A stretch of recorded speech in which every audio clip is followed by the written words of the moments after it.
Danes skozi strani te knjige potujemo v prostoru in času. Skratka, beremo Žanov super, mega, fantastični potep po zgodovini Slovenije. Napisal in narisal ga je ilustrator in pisatelj Ivan Mitrevski. Matic, živijo, tole knjigo, tale strip sva brala. Žan in Razhudnik sta glavna junaka tega stripa. Kdo sta in zakaj sta tako huda, da imata svoj strip? Žan, on je bister osnovnošolc, ki ga zanimajo muzeji, ker tam dela njegova teta in vse o zgodovini. Razhudnik je pa lump, tako je opisano v knjigi, ki hoče v bistvu te eksponate pokrasti in z njimi zaslužiti. Meni je bilo pri tej knjigi zelo zanimivo to, ravno omenil si eksponate. In sicer so tukaj noter eksponati, pa različne osebnosti in njihove zgodbe iz kar 17 slovenskih muzejev. Katera od teh zgodb, teh eksponatov ti je bila najbolj zanimiva?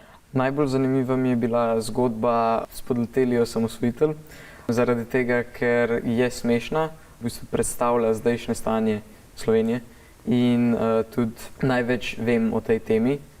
Če se ne motim, tam vojaki enemu generalu JLA takole na strani gradijo eno rezidenco. Ja. Zanimivo, da so ti take teme zanimive, tudi meni so zelo blizu. Sicer pa tole zgodbo in pa vse te eksponate mojstrsko prepleta avtor Ivan Mitrevski, ki ga zdaj pozdravljam med nama. Ivan, živijo, kako to, da so pravzaprav predmeti glavni junaki teh tvojih zgodb? A si kar hodil po muzejih in rekel, tele predmete bi pa imel v svojem stripu? Živijo.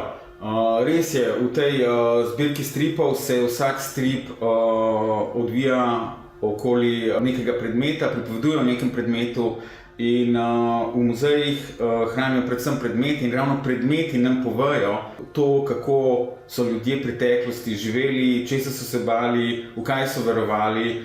In jaz mislim, da so slovenski muzeji polni zanimivih predmetov, ki za sabo skrivajo najbolj nenavadne zgodbe, ki samo čakajo na nekega striperja, da pride in jih napiše in nariše in iz njih naredi strip.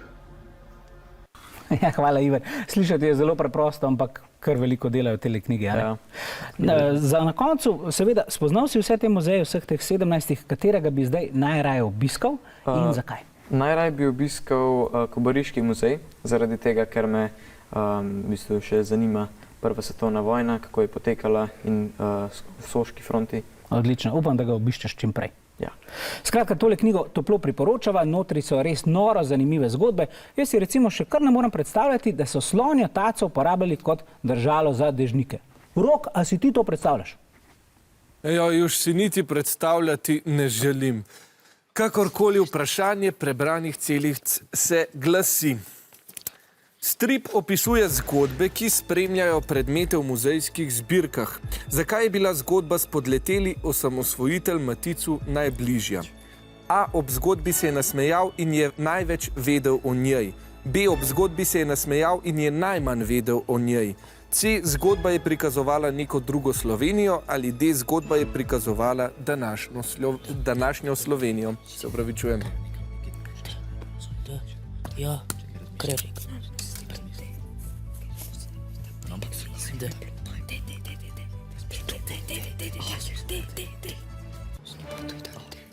Obe ekipi menita, da je to odgovor D. Matic pove, da se mu je zdela najbolj zanimiva zgodba o spodletelem osamosvojitelju, ker je smešna in ker sam veliko ve o tej temi. Pravilen je odgovor A.